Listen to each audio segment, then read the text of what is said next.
petit peu de silence. Une petite information importante, étant donné qu'on a une conférence qui suit tout de suite après ici. Pour les dédicaces, on vous demandera de vous rendre sur les quais, sous la tente, et puis pas de venir après la conférence ici. Merci beaucoup et bonne conférence.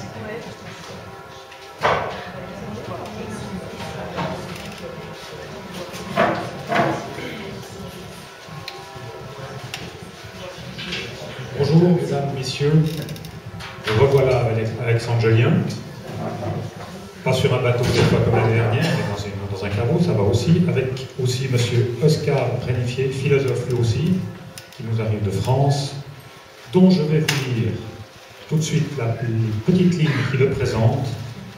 Il est docteur en philosophie et formateur. Il a travaillé dans de nombreux pays pour promouvoir les ateliers de philosophie pour les adultes et la pratique philosophique pour les enfants. Il a déjà publié la collection L'apprenti philosophe aux éditions Nathan,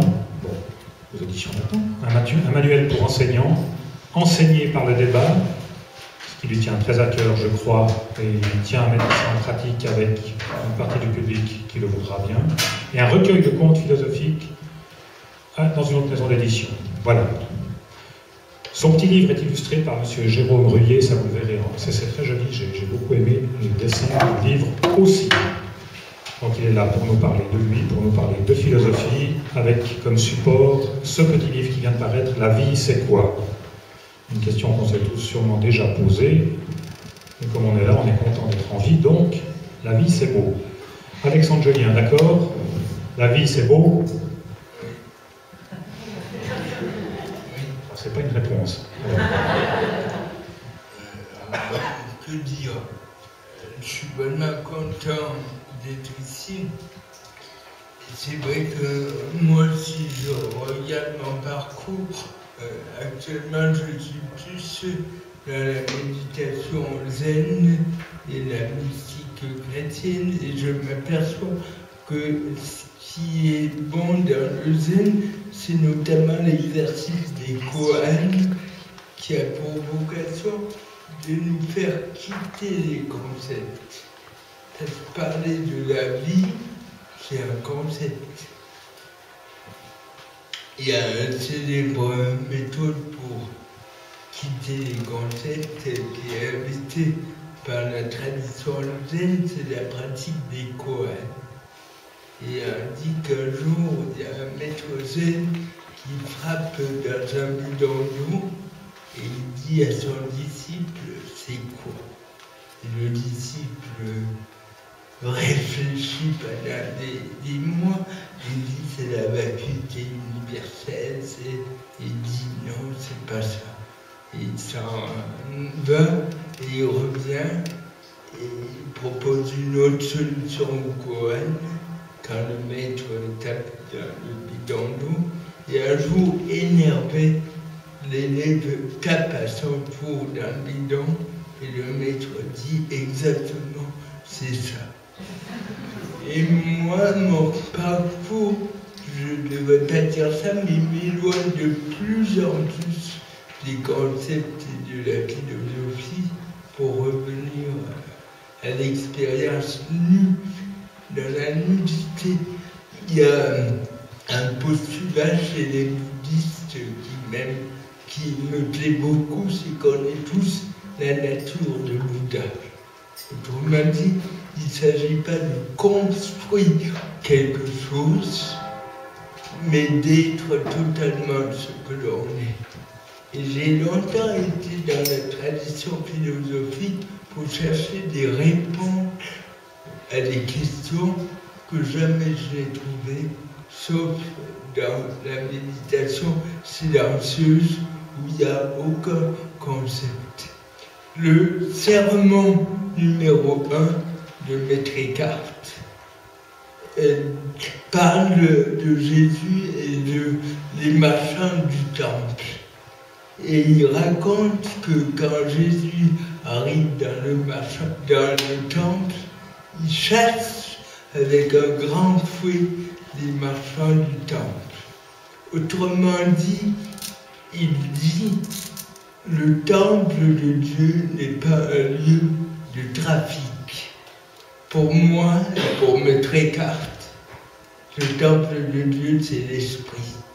Et depuis que j'ai lu ça, j'essaie de ne pas trafiquer dans ma vie. Combien de fois on est dans le trafic, dans la relation à l'autre? J'essaie de t'aider pour que tu me renvoies l'ascenseur. Donc la vie, c'est quoi? C'est comme Maître Eckhart dans le sermon 1, c'est vider le temple. Depuis que j'ai cette optique philosophique spirituelle, que la vie c'est plus un dépouillement, se dépouiller de tout ce qui est en trop.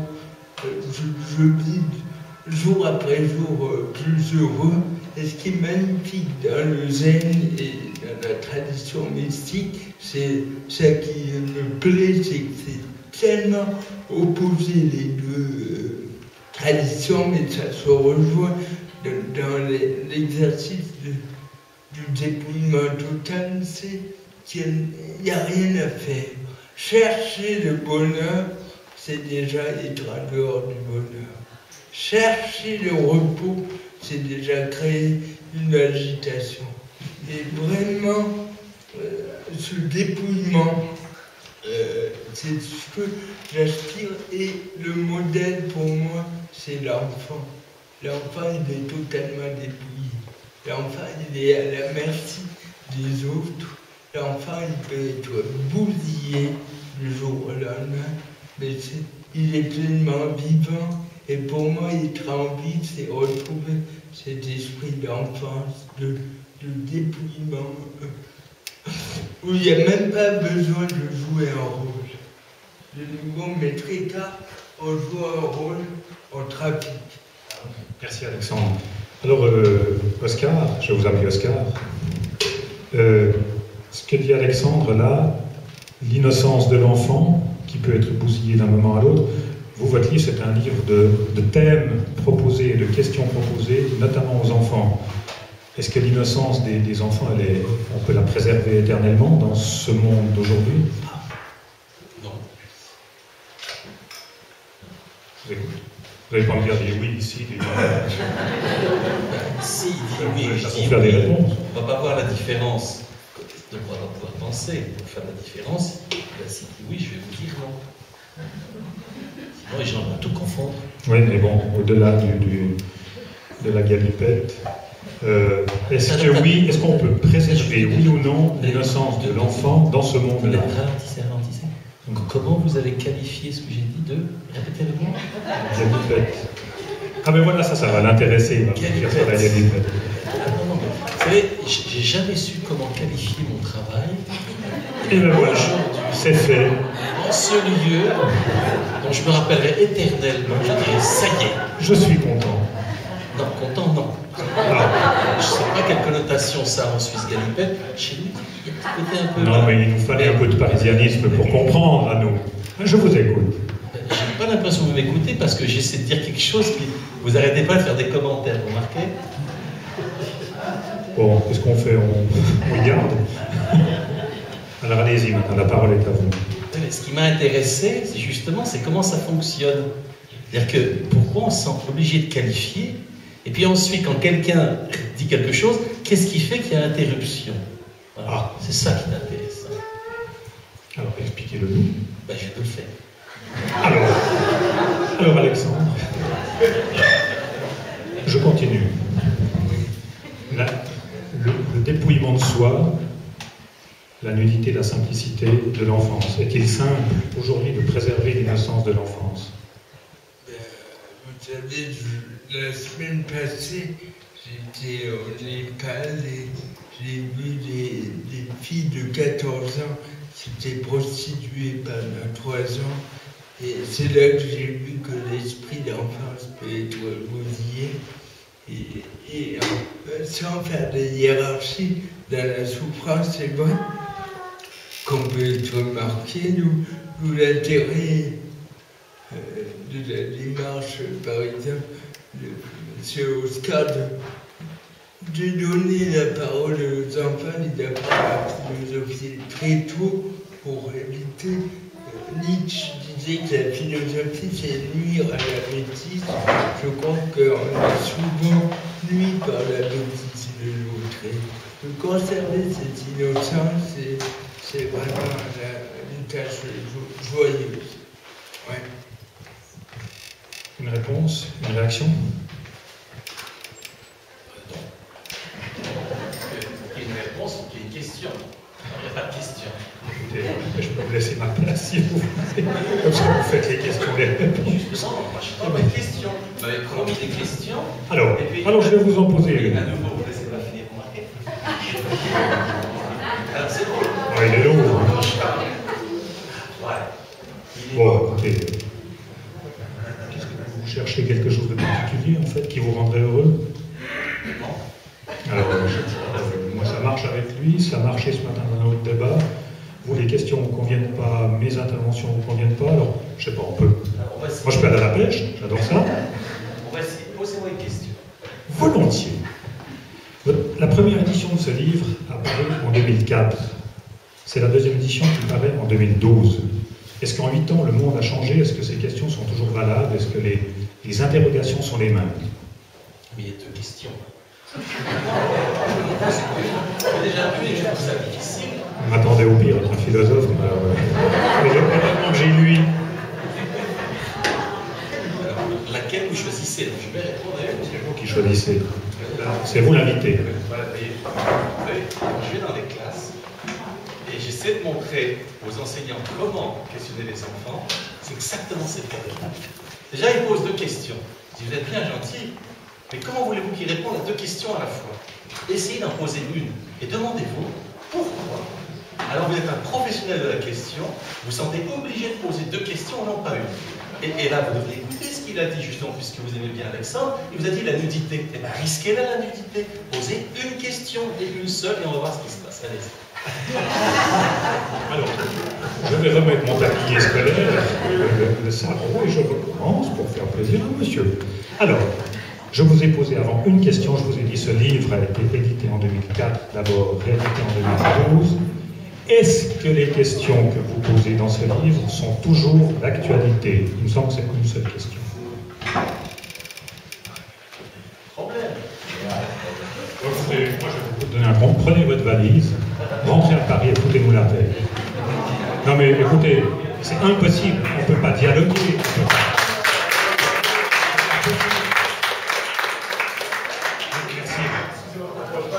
Repartir à zéro, là. Je suis en train de vriller dans tous les sens. Moi je veux bien, mais Non, mais déjà, c'est jamais, il n'y a jamais une seule personne qui est responsable. C'est un mélange des deux, ça part.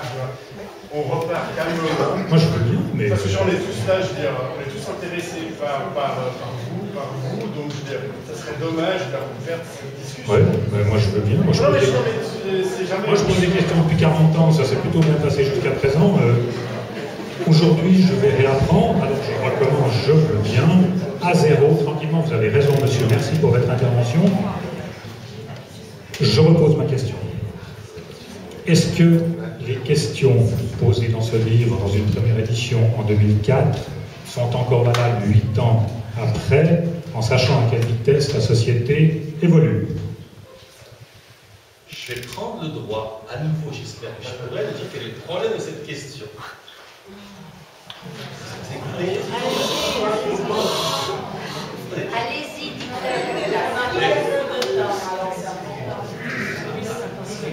moi, je sais pas, moi j'ai prévu de mourir à 65 ans, vous je sais pas. Moi, il me reste 7 ans, je sais pas pourquoi. Voilà. Alors, mais est-ce que vous pouvez maintenant ralentir? Je vous demande, il y a une urgence pour moi, c'est de sortir de l'urgence. Est-ce que vous pourriez, si vous voulez, éviter et je suis pas content, et je m'énerve, et c'est pas ce que je voulais, et je suis pas venu pour ça. Est-ce que vous pourriez éviter cette frustration et prendre le risque d'entendre quelque chose, mais ça me paraît bizarre, parce que sinon je ne sais pas ce qu'on fait là. Alors je recommence. Mon travail, c'est le questionnement. Je sais pas vous, moi, mon travail c'est le questionnement. Mais quel est l'obstacle? C'est qu'on ne sait pas poser une question. Donc depuis tout à l'heure, je dis, regardez qu'il y a un problème. Mais il y a un problème. Mais qu'est-ce que c'est?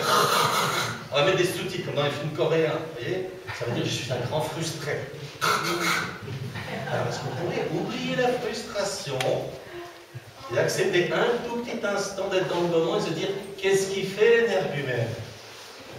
C'est pour ça que vos enfants ne leur demandent pas de penser. Mais on va très bien, monsieur, on va très bien, c'est vous qui fonctionnez là. Alors adaptez-vous, peut-être en public, vous respectez la personne qui vous pose des questions. Excusez-moi, monsieur, mais le public n'est pas une seule personne. Peut-être que Alors, certaines personnes ici sont intéressées par là et poser les bonnes questions, ce qui est le propre de la philosophie.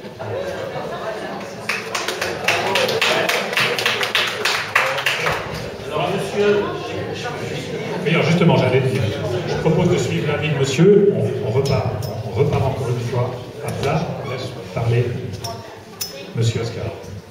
Ça fait nombreuses années que mon travail, c'est le questionnement. Déjà, on a vu quelques obstacles au questionnement. Premièrement, l'urgence. Deuxièmement, multiplier les questions au lieu d'en faire une seule, pas de nudité. Troisièmement, la non-nudité s'exprime aussi par le fait d'inclure des présupposés dans la question. Tout à l'heure, j'ai dit, il y a une question, puis un jugement tout de suite après. Là, c'est plus une question. Sinon, ça donne dans le genre, vous savez, ces sophismes, quand est-ce que vous arrêtez de battre votre femme? Voilà. On mélange la question et le présupposé. Et à ce moment-là, on n'est plus prêt à entendre l'autre. C'est pour ça qu'il y a des frustrations. Parce qu'on veut quelque chose. Pour questionner, il faut ne rien vouloir. Rien. Moi, je prends la nudité Julien, pardon. Je la prends, mais je ne vais pas vous faire un discours dessus, je voulais vous la faire vivre. Poser une question, c'est presque rien. Acceptez-le en vous, c'est presque rien. Et cessez d'exposer au monde vos frustrations. C'est votre problème. Donc là, pendant jusqu'à 3h15, lâchez-les. Retrouvez-les à la maison, vos frustrations. Demandez-vous ce qui se passe. Regardez, écoutez, pensez. Alors je vous ai écouté, mais qu'est-ce qui vous permet de dire que toutes les personnes qui sont ici ont des frustrations? Merci que quelqu'un dit, vous voyez, à nouveau le présupposé. Je n'ai pas dit que tout le monde avait des frustrations, j'ai dit qu'il y avait eu l'expression de frustration. Ceci dit, s'il y a bien une caractéristique humaine, je vais vous dire, c'est bien la frustration. Parce que l'hippopotame, il n'est pas vraiment frustré en général, tout va bien. Mais l'être humain, pour un oui, pour un non, il est frustré. Juste, vous ne dites pas la question, vous ne répondez pas comme il veut, et bien il n'est pas content.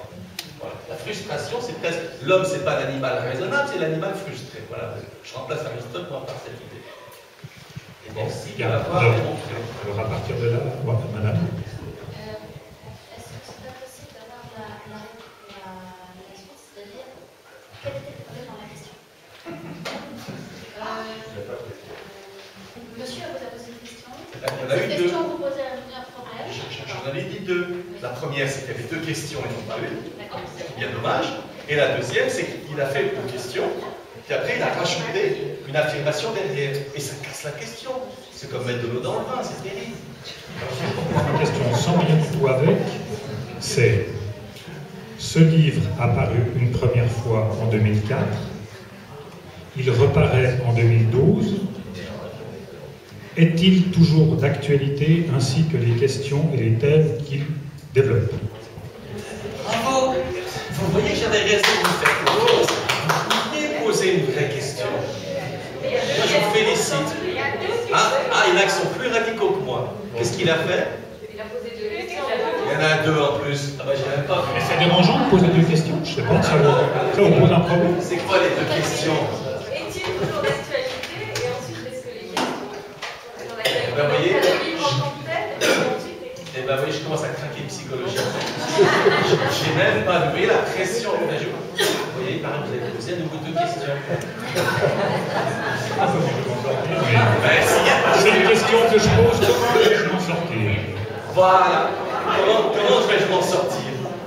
Ça implique peut-être une forme de remise en question de votre travail. Non, mais là, ça va. Est-ce que c'est bien une question? Comment vais-je m'en sortir? Ça, c'est une belle question. C'est une belle question. Comment vais-je m'en sortir? Et bien, celle, elle est tellement belle, quand je vous pose l'emmener chez vous, et jusqu'à la fin de votre vie, vous vous demandez comment vais-je m'en sortir? Moi, franchement, aujourd'hui, deux choses dont je me rappelle. La première, c'est que je fais des galipettes. Et la seconde, c'est cette magnifique question qui aura votre visage. Comment vais-je m'en sortir? Avec tous les présupposés, comme dit madame, de quoi allez-vous sortir? Bon, ce qu'il y a... Allez-y. Comme un professeur, si vous n'êtes pas le professeur dans toutes ces passages, on sait aussi beaucoup de choses. Alors, vous devez discuter avec nous, pas faire le professeur. Oui, mais de nouveau, quelqu'un parle dans tout le monde. Je ne laisse pas opposer. Pour éviter ça, que si quelqu'un veut parler, mais vous voyez, ce qu'il en reste, c'est qu'elle a dit quelque chose. Comptez. Vous voyez, hier, j'étais avec des enfants, j'étais dans des classes, je leur ai dit, avant de compter, avant de rebondir, c'est le verbe horrible qu'on utilise aujourd'hui, je vais rebondir, avant de rebondir, compte jusqu'à 5. En italien, c'est encore plus long. Tu attends, ne rebondis pas. Compte jusqu'à 5 en italien, ou ce que vous voulez, en javanais. Prenez le temps, laissez, voilà. Moi je trouve très intéressant ça, maman. D'accord ou pas d'accord, peu importe. Qu'est-ce qui se passe dans l'esprit de prénom? Cécilia. Qu'est-ce qui se passe dans l'esprit de Cécilia pour qu'elle se sente interpellée par le fait que quelqu'un serait un professeur et l'autre serait donc des élèves? Qu'est-ce qui la préoccupe dans Cécilia? Ça, c'est pas uniquement le cécilisme n'est pas exclusif, c'est typique. Vous avez vraiment les gens qui disent, me dis donc, comment tu me parles, hein? Voilà. Laissez savourer ce moment cécilien. Pour moi, c'est une question de respect. Ah, le respect, quel mot. Écoutez, voilà, après ce cours que nous avons tous, bien qu'étant tous différents, écouté, peut-être apprécié, peut-être pas. Toujours est-il que, pour le moment, ça s'arrête là, et je repasse la parole à Alexandre Gelien, en lui parlant des voyages qu'il vient de faire récemment. Alexandre voyage beaucoup. L'autre fois, il allait partir de chez lui à Vétusier avec son vélo pour aller jusqu'à Morges, ce qui n'était pas un grand voyage, mais c'était un voyage quand même. Pour lui, c'est toujours des voyages, même les petits trajets. Et la fois d'après, il partait pour le Népal. Alors j'aimerais bien qu'il me parle du goût du voyage et de ce qu'il ramène dans son âme du voyage.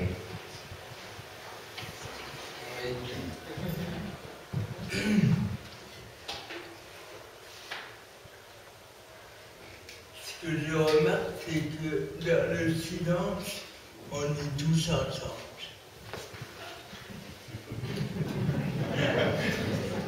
Donc j'hésite.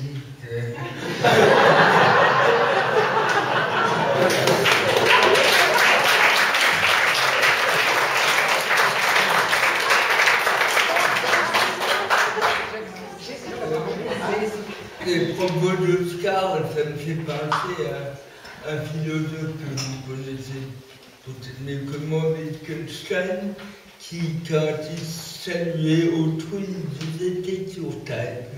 Et effectivement, prendre son temps de réfléchir et pas de juger d'emmener l'autre. Et moi, ce qui m'a fasciné pour revenir au voyage, c'est être décentré par le voyage. Pour moi, l'expérience du handicap, ça me décentre de moi-même quotidiennement, quand j'ai tendance à être hyper centré. Et voyager, c'est peut-être prendre le temps de comprendre, d'expérimenter qu'il y a d'autres valeurs. Mais le silence, oui. Laisser le silence nous habiter.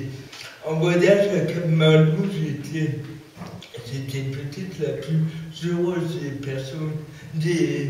des périodes de ma vie, et j'ai remarqué que peut-être c'était lié à deux choses, j'allais dire, mais c'est un mot, c'était la méditation, justement, être avec des gens paisibles. Ça fait un bien fou. Et la deuxième chose, être tourné vers l'autre. Plus on se replie vers soi-même, plus on sent le renfermé, je veux dire. Peut-être, Oscar, si vous êtes d'accord, C'était invité et Philippe a fait vraiment un dialogue aujourd'hui. Je ne me sens pas du tout de parler, mais plutôt de vous écouter. Et peut-être que j'ai compris la chance d'écouter, vraiment de laisser vivre ce moment et peut-être pas tomber. Ce qui me plaît beaucoup dans le zen, et au départ j'ai vu des philosophes bouddhistes argumenter l'un entre l'autre, et des fois violemment, mais il n'y avait aucun ego, à mon avis. Il n'y avait pas « moi j'ai raison, donc toi tu as tort », mais un accueil inconditionnel du moment. Et là, on est dans un cadre plutôt sympathique. On va, si possible, sortir d'ici tous vivants.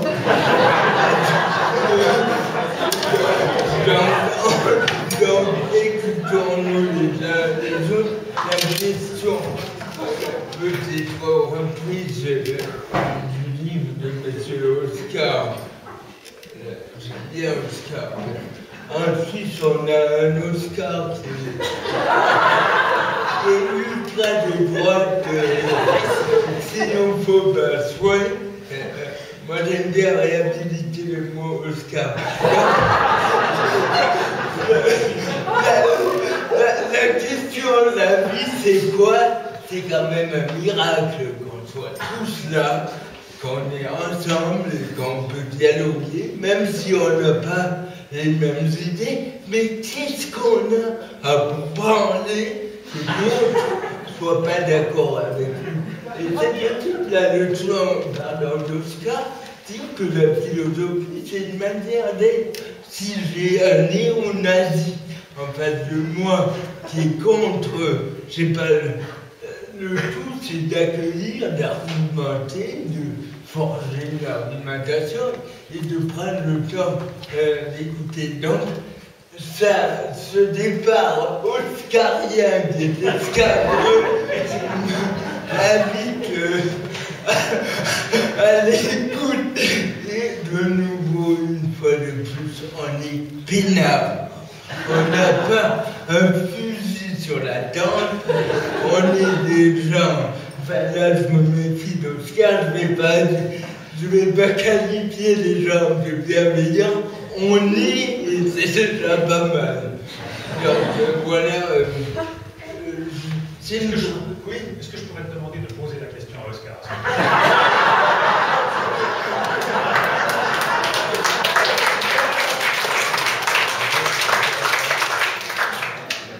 Je ne vais pas répondre à sa question. Parce qu'il me casse la baraque. Moi, je fais tout pour pas expliquer. Et lui, il est en train d'expliquer. Je suis pas content. Parce que moi, je veux que eux fassent le travail. Et pas à leur place. Et ça, c'est ce que tu vas faire dans les classes du enseignant. Arrêtez d'expliquer. C'est des êtres pensants qui... Alors, c'est vrai qu'ils réagissent bizarrement. Là, on est d'accord. Hein, c'est vrai que c'est bizarre ce qu'on voit. Après 2 minutes, ça s'excite, ça s'énerve. Pour qui vous me prenez? Je suis pas de ce genre. C'est intéressant. Si vous... J'ai le film, hein, s'il y en a qui veulent l'avoir après. Si vous regardez, c'est invraisemblable. Les réactions. Vous inquiétez pas, c'est pas qu'ici, c'est partout pareil. Personnellement, je trouve très amusant. Regardez. Alors, moi, je ne sais pas expliquer, dire, bah, laissez-leur le temps, il y en a qui comprendront vite, d'autres très lentement, d'autres qui comprendront jamais, il faut espérer que leurs enfants comprendront, mais c'est comme ça. Hein? Parce qu'il y a une caractéristique, justement, reprendre votre terme, qui, à nouveau, sur l'homme, c'est justement la xénophobie. Je pense qu'il y a une xénophobie fondamentale chez l'être humain, radicale. Alors, c'est plus l'homme est un animal frustré, l'homme est un animal xénophobe. C'est invraisemblable, c'est très frappant. Regardez-le la prochaine fois. Comme quoi l'étranger, quelqu'un me racontait que son premier souvenir, tiens, là, je vais être terrible, son premier souvenir de Suisse, une Vénézuélienne, je me souviens, elle me racontait, premier souvenir. Elle emmène quelqu'un qui n'avait pas marché, dit je vais vous ramener chez vous. Et elle ramène en voiture. Elle emmène la personne, et la personne dit laissez-moi ici. Je dis pourquoi? Elle dit j'habite à 2 rues d'ici. Elle dit mais pourquoi vous ne voulez pas que je l'amène chez vous? Et la personne, en gros, lui admet qu'elle ne voulait pas, elle pensait qu'elle voulait savoir où elle habitait. Voilà, son premier souvenir de Suisse. Bon, on me l'a raconté en Suisse, hein, donc je suis que le passeur. Ne tuez pas Ne tuez pas le porteur de mauvaises nouvelles. Voilà. Sur la xénophobie, c'est un petit exemple. Alors, la vie, c'est quoi? Mon pauvre monsieur, si je le savais, je ne serais pas ici. Bon. D'accord. Okay. Alors, que répondrait le philosophe, auteur de livres, à une question qui serait posée non pas par moi, mais par un enfant? Vous lui répondriez ce que vous venez de me répondre? Vous commencez à comprendre. Je leur dis exactement ça. Si je connaissais la réponse, je ne serais pas venu te voir dans ta classe. Tu vois.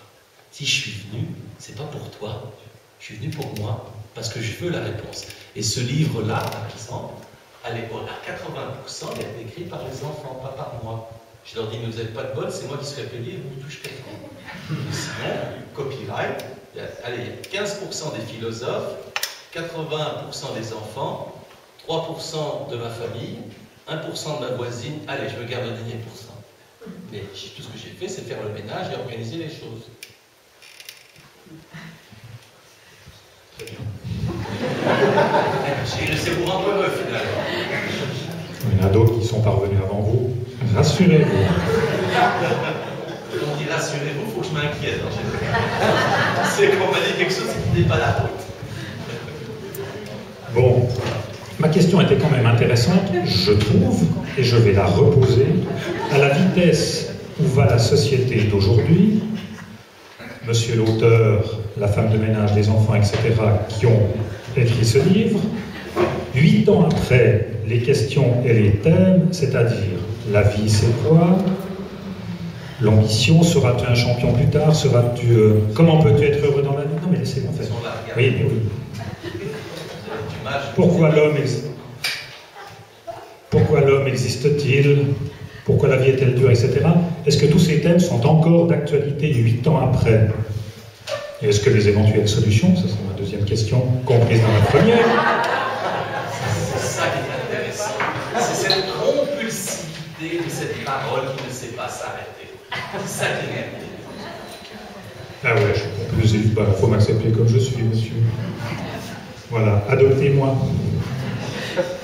Écoute, ben, je viens de le dire. Quand vous entendez quelqu'un qui parle, vous répondez à ce qui vous semble le plus intéressant.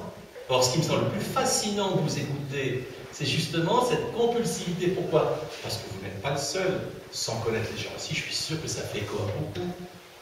Pourquoi on n'arrive pas à s'arrêter? Vous savez qu'il faut une seule question, c'est pas grave. Vous voudriez, mais vous n'y arrivez pas. Et demandez-vous pourquoi vous tenez tant alors à parler.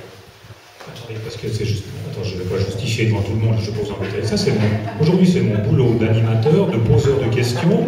Si je juge utile d'en poser une, deux ou trois à la fois, ce à quoi répondent volontiers les autres interviewés que j'ai eu à cette table, voilà, c'est mon choix. Vous n'acceptez pas, alors vous pouvez toujours vous dire, moi je réponds aux mono-questions. D'accord, j'accepte ça, je vous pose une question à la fois. C'est ça que vous voulez? Bon, écoutez, moi, dans ma vie en général et dans mon travail, j'ai peu l'habitude d'être, j'espère que c'est dans le film, j'ai peu l'habitude d'être pris pour une marionnette ou un pantin. Je pense que vous me prenez pour une marionnette ou un pantin, et pour moi, ça va s'arrêter là. Donc à partir de maintenant, je vous poserai une question à la fois, vous y répondrez ou pas, vous ferez comme vous voulez. Maintenant, je me tourne vers Alexandre Julien, en lui demandant qu'est-ce que c'est que l'abandon pour lui dans le quotidien, qui est père de famille, philosophe, écrivain, cycliste, voyageur, répondeur aux questions du public qu'il aime par-delà toutes les frontières. Et je trouve que, pour connaître depuis longtemps Alexandre, pour l'avoir connu quand il n'était que lui-même, c'est-à-dire que Alexandre et pas encore Julien, je trouve que ce type-là, au-delà de l'admiration qu'on peut lui porter par ce qu'il fait, par son parcours, par son courage, tous ces mots qui entourent l'image d'Alexandre Julien, je trouve que ce type est formidable, toujours par son humour. Et je trouve que ce qu'il véhicule... Alexandre remet toujours les choses à la place juste. Quand on se prend un peu au sérieux, il a juste le truc qui ne nous concerne pas, mais qui fait qu'on se ressent un peu différent. Alors merci pour ton humour, Alexandre. Comment fais-tu pour t'abandonner réellement, à part le zen dont tu nous as déjà parlé? Parce que je finis juste, je rajoute une petite partie. Quand on a des enfants, et tu as 3 enfants, et c'est quand même difficile, c'est une famille, et tu es père de famille, et tu es époux, et tu as des amis. Alors t'abandonner. Oui. Eh bien, par exemple, s'abandonner maintenant, ici et maintenant, c'est en dire le moins possible. Donc, je vais essayer de me tenir à cette règle précise. Alexandre, boucle là. Mais l'abandon pour moi, en gros, pour moi, l'abandon, c'est toute ma vie, pour lutter, pour être quelqu'un.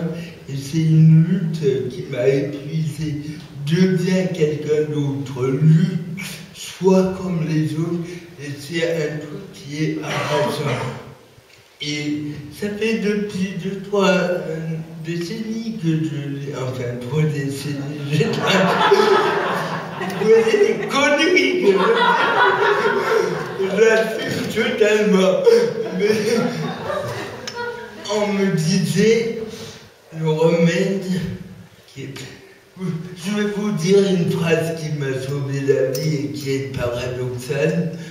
C'est dans le Sutra du Diamant, écrit, attribué au Bouddha, qui dit cette phrase: le Bouddha n'est pas le Bouddha, c'est pourquoi je l'appelle le Bouddha.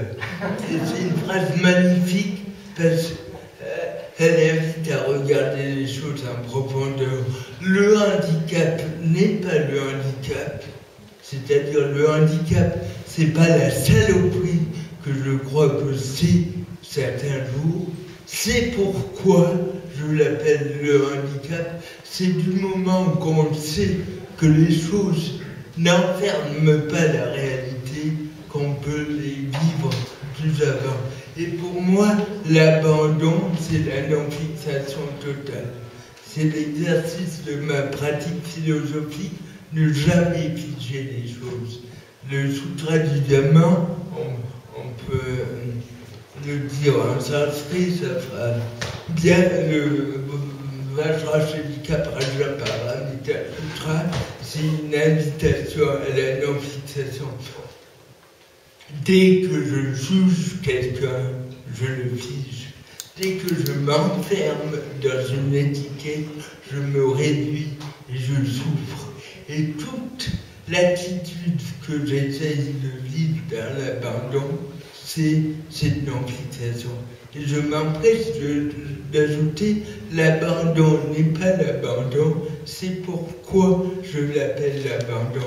Parce que dès lors qu'on dit l'abandon c'est ça, on se fiche et on fait des objectifs qui sont inatteignables. C'est pourquoi, de différentes manières, je rejoins la démarche d'Oscar, de jamais l'interrogation, prendre le temps de l'abandon, pour moi, c'est ça. Moi, je conjuguerais l'abandon avec la bienveillance. Être émerveillé par l'autre.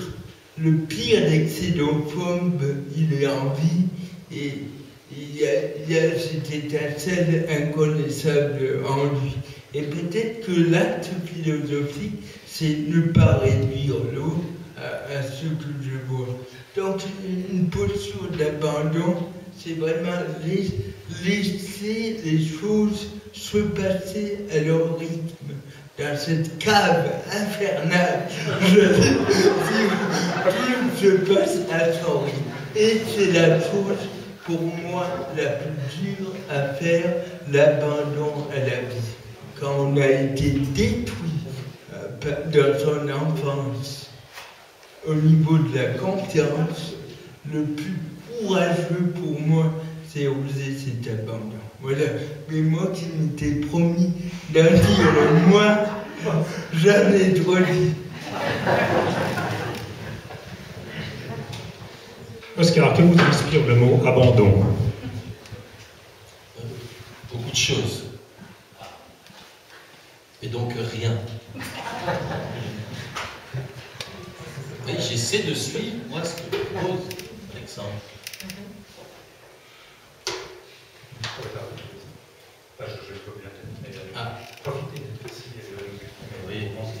c'est là que je me demande, mais qu'est-ce que je fais? Je fais de mon mieux, je fais un gros effort pour répondre simplement, pour ne pas mettre en question votre question. Je vous donne une réponse qui me semble claire, sans nette. Et qu'est-ce que j'ai à nouveau? De l'insatisfaction. Je vous ai répondu, mais vous dites, mais où est la réponse? Faites penser à ces enfants, à Noël, vous leur offrez un cadeau, alors ils prennent et disent, mais il est où le cadeau? Hein? C'est ça le cadeau? Ou il n'y a que ça? Pourquoi on ne peut pas se satisfaire de ce qui est offert?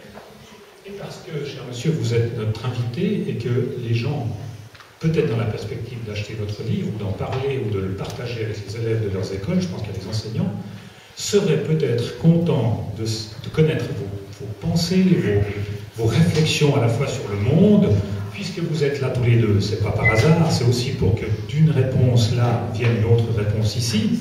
Ça peut vivre comme ça, même si c'est pas ce que vous aviez imaginé, même si c'est pas comme ça que vous voulez que se pratique l'interview, la question, le débat. Je pense que c'est possible que ce soit comme ça, que ça se passe exceptionnellement aujourd'hui dans cette cave pour ce public avec cet animateur en face de Monsieur Jolien. J'ai fait mon travail. Vous avez répondu. Moi, je demanderai à votre éditeur si c'est votre manière systématique de parler de vos livres. Non, mais pour moi, vous savez, moi je suis mandaté par ça, mais je vous l'explique simplement, il faut que les gens le sachent. Ici, les gens font la promotion de leurs livres, ils viennent avec leurs livres pour qu'ils soient peut-être achetés ou pas. À partir de là, beaucoup font des efforts, ou ne font pas d'efforts. Voilà, si votre... moi, je la respecte pleinement, votre manière de parler de votre livre. J'ai l'air sympa avec vous, je vais vous faire gagner du temps. Parce que si vous allez voir mon éditeur, il va vous répondre, Oscar, il sait ce qu'il faut faire pour vendre des livres, mais il ne le fait pas. Intéressant. Intéressant. Je vous fais gagner du temps. Gentil. Merci. Écoutez, j'en ai connu des solides. J'ai mangé la soupe avec l'abbé Pierre dans sa chambre. J'ai interviewé Georges Brassens, mais j'attendais de rencontrer Oscar pour savoir ce qu'était une vraie interview. Voilà, le désir, Alexandre. Il y a une phrase que j'aime beaucoup, le désir. Le désir, quel est le désir profond qui habite notre existence? Est-ce que dans l'abandon, on trouve ce désir? Est-ce qu'il a encore une place? Ouais. Pardon, donc le désir. Ouais. Oscar, il me trouble.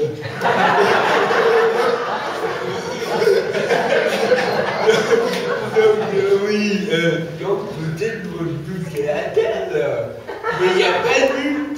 Parce que le but n'est pas de but, c'est pourquoi je l'appelle le but.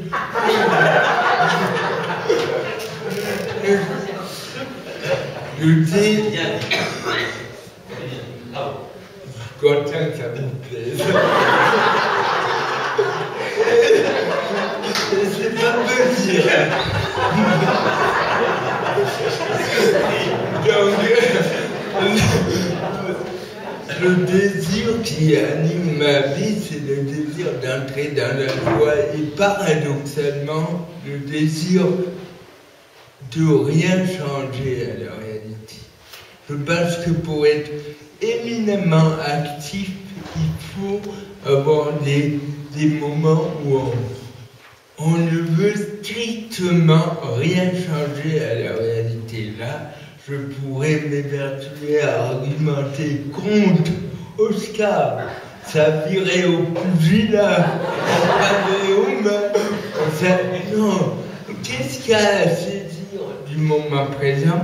Et je crois que ce qui met dans ce moment, c'est le désir d'être, même pas de désirer d'être dans la joie. Parce que le désir nous coupe peut-être de l'objet désiré, et à la fois il ne faut pas bazarder tous les désirs.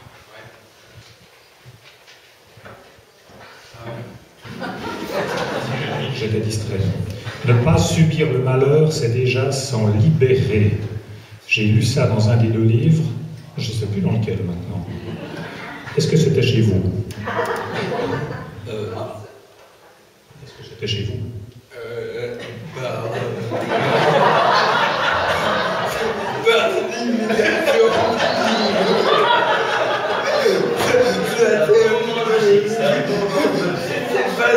excusez-moi.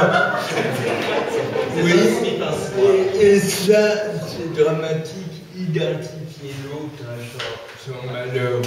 Je crois que l'amitié, ça permet de se désidentifier du malheur.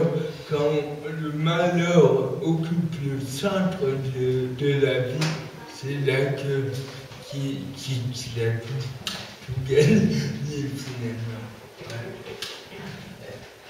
Vous voulez que je vous aide? On va faire acte. Pendant 1 heure, vous avez tenu, vous êtes resté. Déjà, j'apprécie parce que certains ils partent, ils me forcent à partir. Donc, déjà, je vous félicite pour votre patience. Je vais vous dire 2-3 petits trucs. Pourquoi ces livres ne sont pas faits pour être vendus? Vous pouvez l'acheter, mais je donne un exemple. Et c'est chez Lacan, je suis chez Lacan, alors, un gros éditeur français, voilà, ça marche bien pour ceux qui veulent acheter des actions. Et alors, ils m'ont dit un jour, les seuls livres que nous avons chez nous qui ont plus de questions que d'affirmations, ce sont les vôtres. J'étais content, vous pouvez imaginer que mon ego était tout à fait heureux. Dans ça, il y a plus de questions, vous verrez. Alors, pourquoi ne pas acheter ces livres-là? Parce que si vous lisez, il y a plein de questions, et vous avez le geste tout à fait typique, je n'accuse pas, mais d'aller à la fin pour chercher les réponses, eh bien, elles n'y sont pas. Ça, c'est la première chose. Alors, ça a pris 3 ans pour faire le premier, et pas plus d'initiation. Et alors, d'ailleurs, on ne peut pas quand même laisser tenir, par exemple. Pourquoi l'homme existe-t-il? Réponse pour rien. Alors, pour rien. Alors après, bon, il y a des questions. Ne dit-on pas cela parce qu'on ignore la réponse? L'homme peut-il n'exister que pour lui-même? L'homme peut-il ne servir à rien? Alors là, c'est joli, l'illustrateur a bien compris. Il avait une poubelle ouverte et puis il y a un petit bonhomme dedans. On n'avait plus qu'à fermer une poubelle. Est-ce gênant d'être là pour rien? Tenez, est-ce gênant d'être là pour rien? Est-ce que vous voulez une réponse? Est-ce que j'ai le droit de répondre? Vous n'avez pas le droit de répondre. Vous voulez avoir le plaisir de la non-réponse. Ah, pas du tout, j'aimerais mieux le plaisir de la réponse. Voilà, ça explique la frustration. Quelqu'un qui n'arrive pas à ne pas répondre, c'est vraiment frustré, c'est-à-dire qu'il a besoin de ça pour exister. Alors imaginez le pauvre, il cherche partout, là, un reflet, une image, quelqu'un va dire « Mais oui, t'es beau, mais oui, t'es intelligent, mais oui !» Vous vous rendez compte? Quand on a 5 ans déjà, mais combien, toute leur vie, c'est ce qu'ils cherchent. Allez, dites-moi que je suis beau. Non, mais c'est l'être humain. Alors évidemment, ils le cachent, ils écrivent des choses compliquées, ou ils gagnent beaucoup d'argent, ou ils deviennent le chef. Et c'est ça qu'ils demandent. Dis-moi que je suis quelqu'un. Voilà. Donc, c'est peut-être libérateur de dire pour rien. Je crois que ça vous enthousiasme. J'arrête, J'ai l'interlocuteur, celui à qui vous posez une question dans votre jeu, dans votre livre, est-ce qu'il a le droit à une réponse, à une pensée ou pas? Alors là, je suis détruit. Moi qui pensais qu'une question c'était une pensée, je me demande est-ce qu'il aura une pensée alors qu'il a déjà une question? Donc quel est le présupposé? Pensée égale affirmation. Question, ah ben non, c'est pas de la pensée, c'est je sais pas, c'est. Non, c'est rigolo comme présupposé quand même. J'ai absolument rien compris. Vous savez pourquoi vous avez écouté? Vous savez pourquoi? Ah, j'ai quand même écouté, attention. Non, exactement. Donc si vous avez écouté et pas compris, devinez-vous, et ça c'est un classique. Je suis un crétin. C'est possible. Ben là, le problème c'est que vous avez aidé énormément sur votre conception. Mais j'ai aucun problème avec ça. Peut-être une autre hypothèse.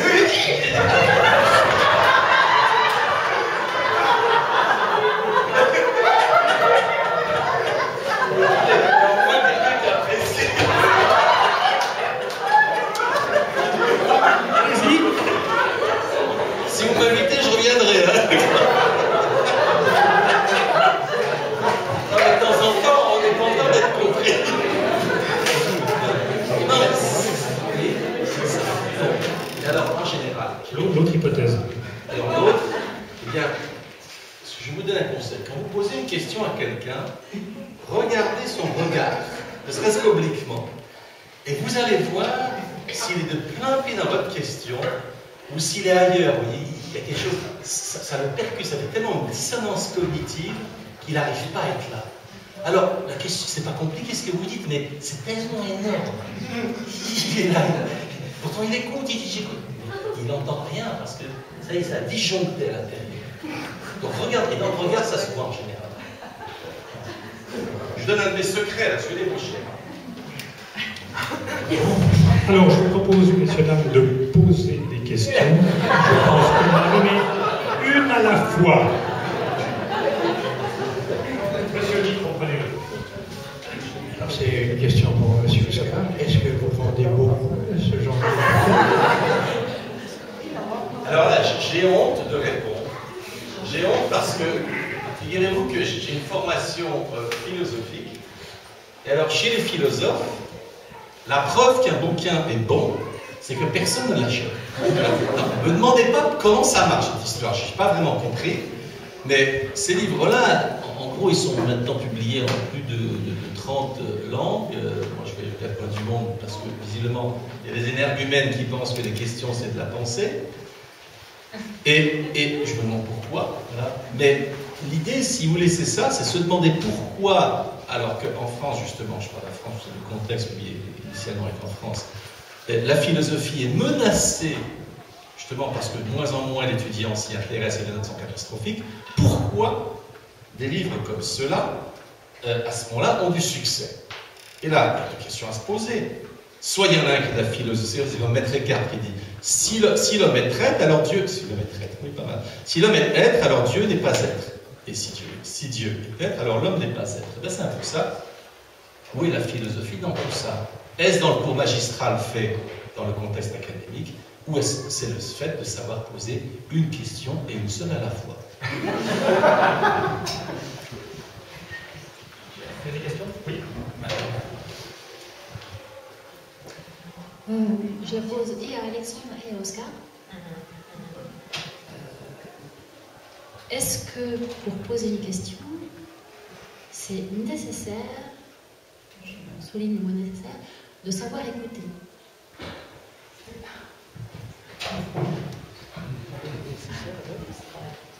Je vous en prie. Faire pile ou face? Mais s'il reste du temps. Mais regardez cette idée qu'il ne reste pas beaucoup. Vous vous rendez compte là, de l'urgence qu'il y a dans il ne reste pas beaucoup. Il resterait 10 secondes, ça serait énorme. Que vous pourriez, comme il dit, pendant ces 10 secondes, demande-toi, est-ce que tu es prêt à l'éternel retour, c'est-à-dire ce que tu fais maintenant, et tu es prêt à le faire pour toujours? C'est énorme, 10 secondes à ce moment-là. Sinon, vous sentez l'angoisse, l'urgence, il n'y a plus beaucoup de temps.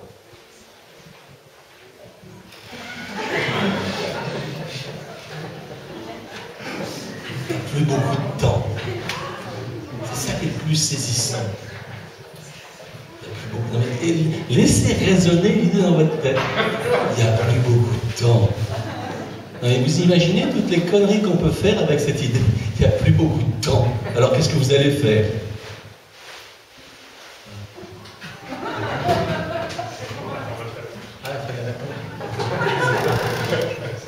Alors, si pour savoir poser une question, il faut savoir écouter. Eh bien, ça, c'est une bonne question.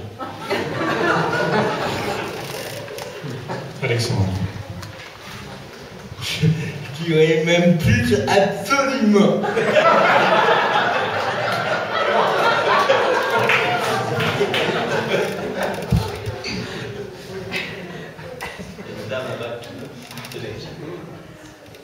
Je trouve personnellement tout à fait un peu dommage que ça finisse un peu en gaudriole, parce que je trouvais que dans cette question, il y avait vraiment quelque chose d'intéressant, mais voilà. Je n'ai pas de question. Je trouve la philosophie passionnante. Et merci pour Alexandre et Oscar. Bon, ben ça, c'est facile. Ah non, je m'insurge devant les discours de politesse qui sont faits pour remplacer les pensées. Ah là, non, ça, vous vous rendez compte que c'est cheap, comme on dit en français. On dit cheap en Suisse? Oui, on dit aussi. Franchement. Vous vous rendez compte? Non, est-ce qu'on peut prendre le micro à cet homme, il passe un vrai travail et nous donne une question. Sinon, c'est pas facile. Et merci à vous. Merci à toute l'équipe, sans laquelle rien n'aurait été fait. On n'est pas au festival de Cannes, madame. Je suis comme la dame, j'ai pas de questions. Mais je viens de passer un moment absolument génial. Tous les sens ont été mis ensemble. J'ai été frustrée, j'ai été en colère, j'ai été ravie, je me suis amusée. Et ça, c'était génial. Et je voulais le dire parce que c'est vraiment super. Ils vont faire ça les uns après les autres. Ils vont s'en tirer avec des politesses. Les gaudrioles, ça va, on réfléchit. Mais la politesse, on ne réfléchit plus. La politesse, c'est le mensonge. Hein.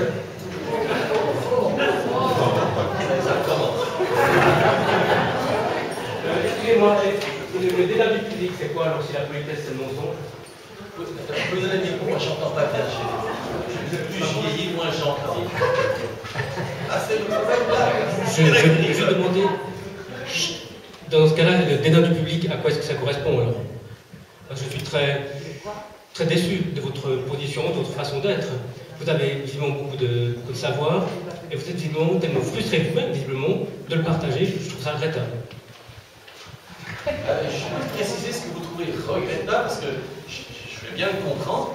Il peut dire ce qu'il trouve regrettable, monsieur, de manière succincte. Qu'est-ce qui est regrettable? Je trouve regrettable de refuser la question, de refuser d'entrer dans un débat. Vous avez même refusé d'expliquer votre position.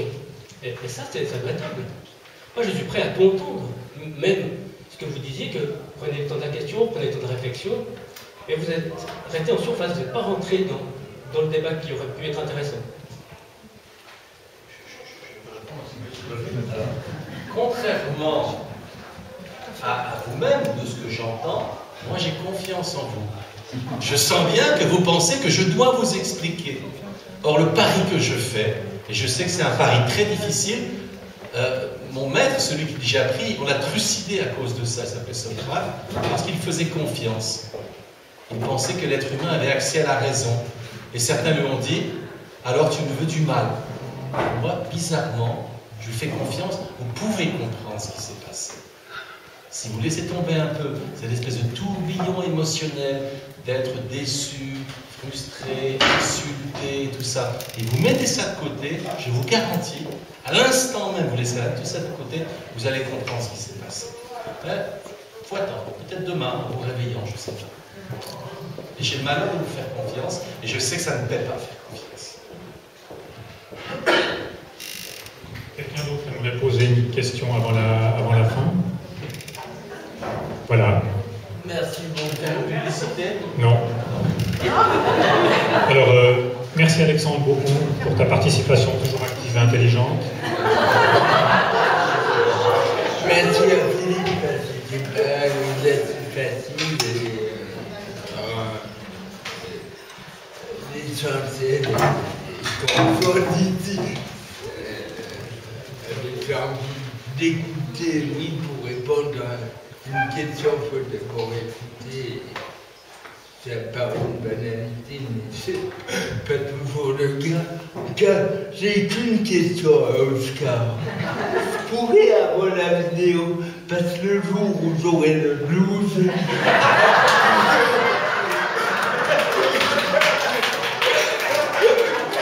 quand j'expliquerai entre un bon Louis de Funès, promis. Alors, justement, c'est ce que je voulais dire, mais on ne le sait pas. C'est que, donc moi je fais des vidéos, donc j'ai un site internet qui s'appelle brenifier.com où je mets des vidéos rigolotes, en effet, mon concurrent c'est Louis Funès. Donc celle-là, ceux que ça intéresse, je vais soit la mettre, mais sinon vous pouvez m'écrire à travers le site brenifier.com et je vous en enverrai une copie pour ceux qui n'ont rien compris. Voilà. Vous avez, voilà, si vous n'avez pas compris, vous regardez une deuxième fois. Avec votre voisine, peut-être qu'elle comprendra mieux, elle vous expliquera. N'hésitez pas à travers le site. Et je vous enverrai, donnez-moi votre mail. Voilà.